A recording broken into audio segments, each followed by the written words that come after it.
अस्सलाम वालेकुम मेरी यूट्यूब फैमिली, क्या हाल है आप सबका? शुक्र है अल्लाह पाक का, बिल्कुल ठीक ठाक उम्मीद है सब खैरियत से होंगे। तो आज मैं आलू गोश्त की रेसिपी लेकर आई हूँ, बहुत ही टेस्टी बनेगा। मेरी वीडियो फुल वॉच किया करें, स्किप कर करके मत देखा करें। बिस्मिल्लाहिर्रहमानिर्रहीम। चले चलते हैं अपनी रेसिपी की तरफ। हाफ़ कप ऑयल ले लेंगे, इसके अंदर 3 मीडियम साइज़ के प्याज चॉप करके ऐड कर देंगे। आप चॉपर में भी कर सकते हैं, आप आम दस्ते में भी कर सकते हैं, सेल पे भी कर सकते हैं, और जैसे हम कुंडी डंडे में करते हैं आप उस पर भी कर सकते हैं। तो मैंने सिंपली पीसे थे, मैंने चॉप नहीं किए थे मशीन के अंदर, ठीक है, क्योंकि लाइट गई हुई थी। तो जब मैंने वीडियो बनाई तब लाइट नहीं थी, ठीक है। अच्छा, तो ऑयल के अंदर मैंने जो है प्याज ऐड कर दिए। दरदरे से या पीस लें बेशक, पर आपने पीसने हैं, ठीक है। तो ये ऐड कर दिए अच्छे तरीके से। जो है ना, हमने इनका कलर चेंज होने तक भूनना है, ठीक है। हल्दी पाउडर हाफ़ टी स्पून, नमक हाफ़ टी स्पून, साबुत धनिया half teaspoon, red chilli powder 1 tablespoon, ठीक है। आपने स्पाइसेस भी देख लिए। और अदरक लहसुन का मैंने पेस्ट ऐड कर दिया। जैसे ही प्याज ब्राउन हो चुके हैं तो अदरक लहसुन का पेस्ट ऐड करने के बाद तो अच्छे तरीके से मिक्सअप करेंगे और थोड़ा सा इसे भी भून लेंगे, ठीक है।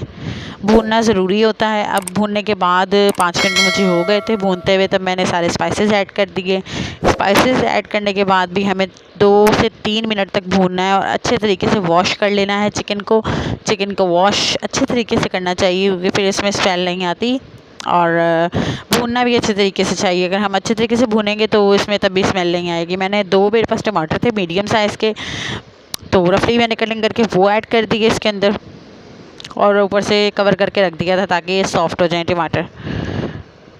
और अब चिकन ऐड करेंगे। पता नहीं वो टमाटर जो मैंने ऐड किए वो क्लिप क्यों रिकॉर्ड नहीं हुआ। कभी कभार ऐसा हो जाता है कि क्लिप रिकॉर्ड नहीं होता, बहुत ही फिर मसला होता है, हम चीज़ ऐड कर चुके होते हैं। अच्छा, तो जनाब मैंने इसमें चिकन ऐड कर दिया। चिकन अच्छे तरीके से हम मसाले के अंदर ही भूनना है, ठीक है। देखें माशाल्लाह मैंने इसको 5 मिनट तक भूना है, तो इसने ऑयल मुकम्मल छोड़ दिया है। तो मेरे चैनल को सब्सक्राइब करें, लाइक करें, शेयर करें, बेल नोटिफिकेशन के बटन को प्रेस करना ना भूलें, उससे मेरी यार आने वाली नई वीडियो की नोटिफिकेशन आपको बर वक्त मिलेगी।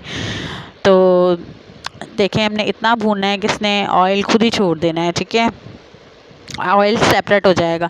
और एक आलू था, आलू को मैंने जो है ना, एक ही आलू था और मैंने लंबाई में कटिंग कर लिया था। और आलू भी ऐड करने के बाद मैं अच्छे तरीके से भूनना है। देखिए माशाल्लाह आप लुक चेक करें, कितनी कोई टेस्टी लुक है, और खुशबू तो इतनी है ना इसकी, मैं आपको बता नहीं सकती। अच्छा, इसके अंदर मैं छोटी इलायची ग्रीन वाली छोटी इलायची एक ऐड कर दें अगर आपके पास है, नहीं है तो पाउडर ऐड कर सकते हैं। मैंने इसके अंदर पाउडर ऐड किया था, ठीक है।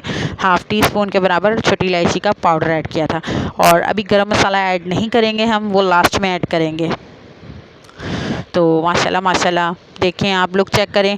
छोटी इलायची इसलिए ऐड की जाती है ताकि इसकी खुशबू बरकरार रहे। इसकी खुशबू जो है ना बहुत ही अच्छी आती है छोटी इलायची से। अच्छा, आपने फर्स्ट में ऐड नहीं करनी, हमने बीच में ऐड करनी है छोटी इलायची का पाउडर। अगर आपके पास साबुत है तो आप साबुत भी खोलकर ऐड कर सकते हैं। अच्छे तरीके से भूनना है हमने।